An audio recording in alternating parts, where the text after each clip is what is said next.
సంక్రాంతి శుభాకాంక్షలు విద్యార్థులకు, ఉపాధ్యాయులకు, ఉపాధ్యాయురాలకు, నా తోటి మిత్రులకు, రాజకీయ నాయకులకు, మన ఎస్ఐ గణేష్ సార్ కూడా ప్రత్యేక ధన్యవాదాలు. పిల్లలు ఇదే స్కూల్లో నేను కూడా చదువుకున్నాను. మీలాగే నేను కూర్చుంటుంటే ముందర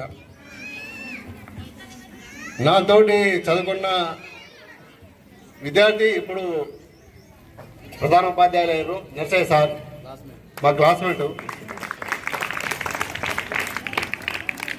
మాకు కూడా ఉద్యోగం, కానీ మేమేమంటే ఇంకొక దగ్గర మనం ఉద్యోగం చేయడం వద్దు, మన దగ్గరనే ఉద్యోగాన్ని కల్పించాలన్న తత్వంతోనే నేను జీవించాను. అదేవిధంగా ఇప్పటికి కూడా వ్యాపారం చేస్తూ నా కింద దాదాపు 15 మంది బతుకుతారు. అదే స్ఫూర్తితో నేను ఈ గేమ్లన్నిటి కూడా ఖర్చు పెట్టడానికి ప్రధాన ఉద్దేశం ఏంటంటే, పోటీతత్వం అన్నది చిన్నప్పటి నుండే ఉండాలి. జీవితంలో పోటీతత్వం ఉన్నప్పుడే ఎలాంటి ఒడిదొడుగులైనా కూడా మనం సులువుగా అధిగమించి మన జీవితాన్ని సాగిస్తాము. అదే ఉద్దేశంతో ఇలాంటి కార్యక్రమాలకు నాకు వెనుకుండి నడిపించేది చాలామంది ఉన్నారు. వారిలో ఒకరు గురప్ప శంకర్, మళ్ళీ నా తోటి మిత్రులు కూడా అందరూ ఇలాంటి కార్యక్రమాలకు పార్టిసిపేట్ చేయాలన్నా మీరు ప్రతి మంచి పనిలో పాల్గొవాలి.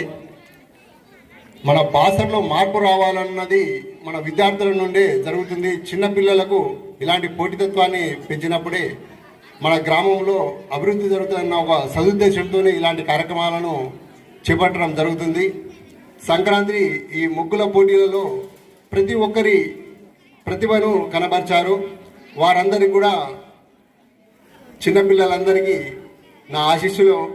మీరు ఇదే విధంగా మంచి మంచి కార్యక్రమాలు మీ చదువులో కూడా IIIT కానీ ఉన్నత చదువులో కూడా పోటీతత్వంతో చదివినప్పుడే మీరు ఉన్నత శిఖరాలను అధిగమిస్తారని నేను ఈ సభాముఖంగా తెలియజేస్తున్నాను.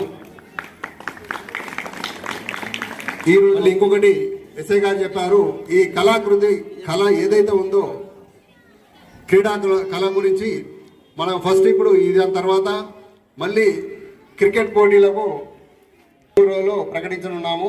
దాని తర్వాత ఖోఖో, కబడ్డీ ఈ గేమ్లను కూడా మేము స్పాన్సర్ చేస్తాము.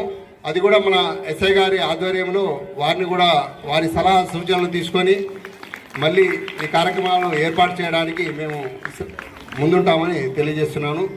నన్ను అవకాశం ఇచ్చి నాకు అందరూ సహకారాలు అందించినందరికీ కూడా పేరు పేరున ధన్యవాదాలు. కూడా వాళ్ళందరూ కూడా సహకరించారు. వారందరూ కూడా ప్రత్యేక ధన్యవాదాలు తెలియజేస్తూ ముగిస్తున్నాను. జై హింద్.